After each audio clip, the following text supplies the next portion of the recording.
Hola, bienvenidos a nuestro video sobre el impuesto al patrimonio. Mi nombre es Juan Pablo, junto a mis compañeras Paula, Francisco, Marcela, Diego y Daniela. Ahora, sobre el impuesto que vamos a tratar es el impuesto al patrimonio. ¿Qué es el impuesto al patrimonio? Es un tributo que pretende gravar los dineros poseídos a un monto de más de 4.875.272 millones de pesos.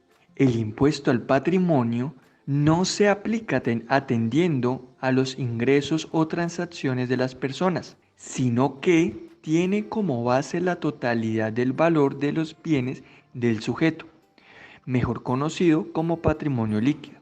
Además, surge como solución relevante para poder gravar a los rentistas de capital y así darles una tasa de retorno y una rentabilidad menor para poder lograr una equivalencia con el crecimiento que pueden tener los trabajadores en sus ingresos. En Colombia, el impuesto al patrimonio se ha utilizado como un tributo complementario al de renta y como generador de importantes recursos destinados a la seguridad ciudadana y al mejoramiento de las finanzas públicas de manera alterna. ¿Cuáles son las funciones del impuesto al patrimonio? La primera es complementariedad, que busca gravar los niveles más altos de renta. La segunda, gravamen de capacidad tributaria adicional, es decir, gravar al que tiene mayor capacidad de pago.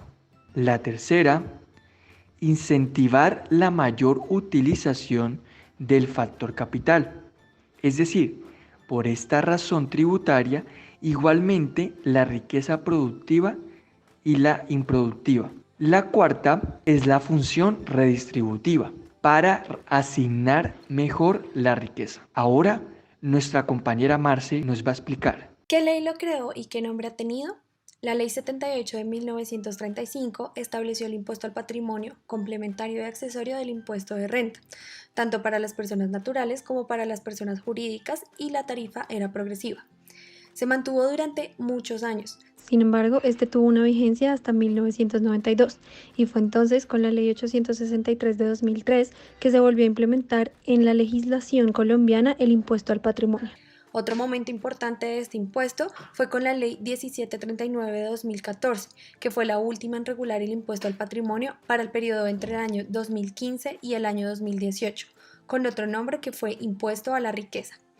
Además, esta norma establecía que los sujetos que debían tributar eran las personas naturales, jurídicas y sociedades de hecho, cuyo patrimonio líquido a 1 de enero del año 2015 fuera mayor o igual a 1.000 millones de pesos, con una tarifa anual aplicable en porcentajes distintos dependiendo de si es persona natural o jurídica y del patrimonio total poseído hasta la fecha. Los elementos de este tributo son: primero, causación, contemplar el artículo 81, el cual estipula que se causa el 1 de enero de 2022 y el 1 de enero de 2023. Segundo, hecho generador. El hecho generador lo encontramos en el artículo 78 del proyecto de reforma tributaria, el cual estipula que este impuesto se genera por la posesión de riqueza al 1 de enero de 2022, cuyo valor sea igual o superior a 134.000 VTs, que equivale a 4.865 millones de pesos. Es menester aclarar que el concepto de riqueza, el cual es el equivalente al patrimonio líquido del sujeto pasivo, es decir, que se determina mediante la resta de los pasivos a los activos a la fecha para la cual se causa este tributo. Ejemplo: si adquieres un vehículo de 500 millones de pesos mediante una deuda de 300 millones, tu patrimonio líquido, al restar el valor del bien con la deuda, es de 200 millones. Y tercero, el sujeto pasivo del impuesto. El sujeto pasivo de este tributo lo encontramos en el artículo 77 del mismo proyecto de ley, y los sujetos son los siguientes. Primero, las personas natural contribuyente al impuesto sobre la renta. Segundo, sucesiones líquidas contribuyentes al impuesto sobre la renta. Tercero, las personas naturales nacionales o extranjeras que no tengan residencia pero sí posean patrimonio de manera directa o indirecta en el país. Cuarto, sucesiones ilíquidas de causantes sin residencia en el país al momento de su muerte respecto de su patrimonio poseído en el país.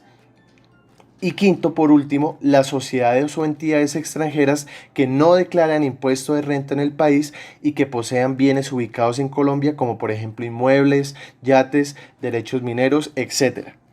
Hay que aclarar algo, y es que no son sujetos pasivos de este tributo las sociedades o entidades extranjeras no declarantes del impuesto de renta en el país que posean activos únicamente representados en acciones, cuentas por cobrar o inversiones en el portafolio. En cuanto al sujeto activo, el acreedor es el Estado, pero el sujeto activo en sí es la Dirección de Impuestos y Aduanas Nacionales, DIAN. En cuanto a la base gravable, la encontramos en el artículo 79 del proyecto de reforma tributaria. Es el valor del patrimonio líquido de las personas contribuyentes para este tributo, teniendo en cuenta el concepto de riqueza que explicamos anteriormente. Para las personas naturales que deban pagar el impuesto, se establece una excepción de 27.000 VT.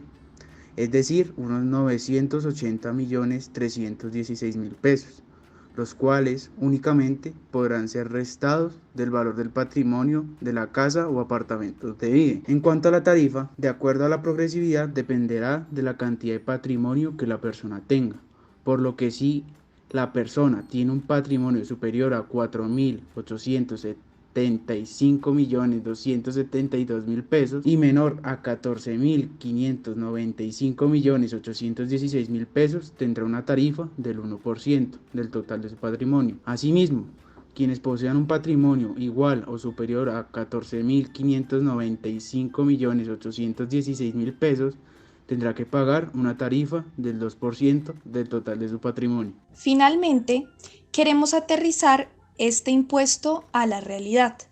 Y para eso hablaremos del impacto social que tiene este impuesto. A nivel mundial, el impuesto al patrimonio se ve como una necesidad global porque hay personas que tienen grandes riquezas que incluso podrían equivaler al PIB de un estado. Los expertos en economía, como Tomás Piketty, consideran que gravar el patrimonio trae beneficios como reducir la desigualdad creciente que se ha ido generando, porque con este impuesto se puede hacer redistribución de ingresos por medio de programas sociales y obras de infraestructura. Pero el hecho de gravar el patrimonio desincentiva la inversión en el país, siendo esta una desventaja, ya que los inversionistas o ahorradores no vendrán y los que están en el país buscarán emigrar a otros domicilios tributarios que ofrezcan más ventajas.